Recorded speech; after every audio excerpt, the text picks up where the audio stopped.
Hello student, today will we learn about characteristic feature of microorganism यानी micro organism यानी सूक्ष्म जीवों की विशेषताएं। तो इससे पहले हम जान चुके हैं कि सूक्ष्म जीव होते क्या हैं।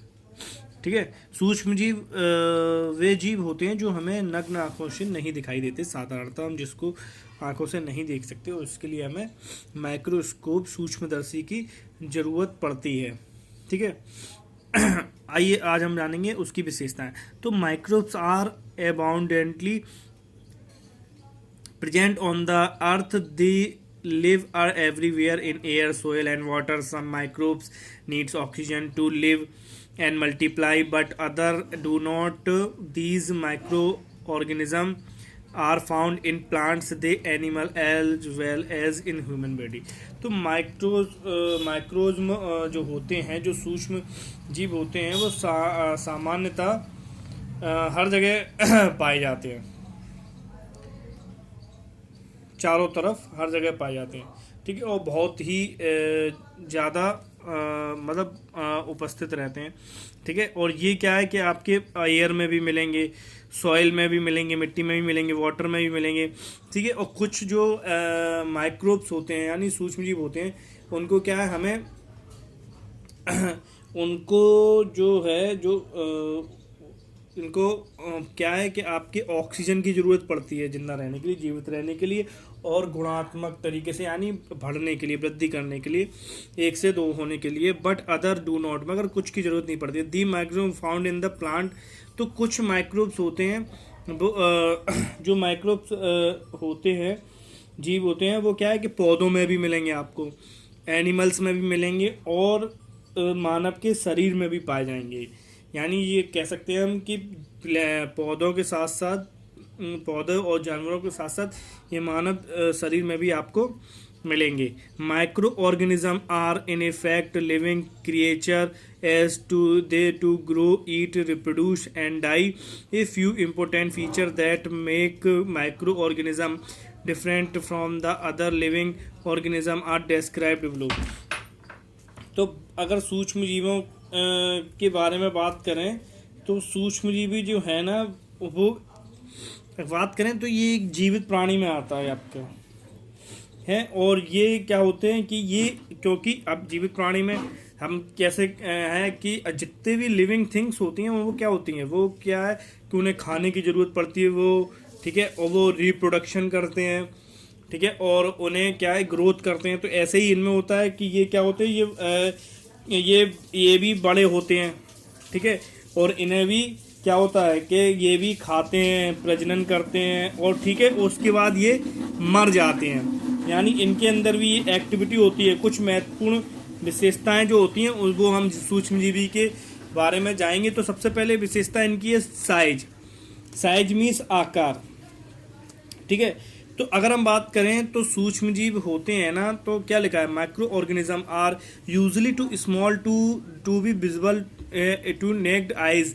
तो ठीक है, जो आपके माइक्रो ऑर्गेनिज्म यानी सूक्ष्मजीव होते हैं उन्हें साधारणतः हम इतने स्मॉल होते हैं, इतने छोटे होते हैं कि उनको हम साधारणतः नग्न आंखों से नहीं देख सकते। Everywhere however these tiny organism exist in many shapes and size.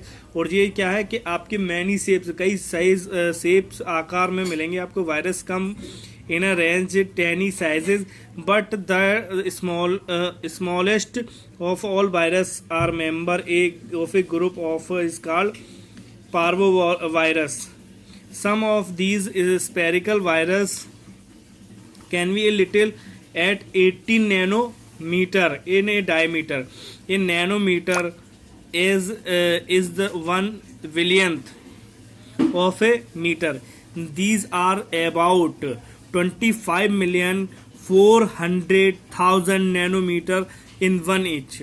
तो अगर इसकी बात करें तो ये आपके क्या होते हैं कि ये जो सूक्ष्मजीव होते हैं वो हम क्या है, नग्न आँखों से नहीं दिखाई देते।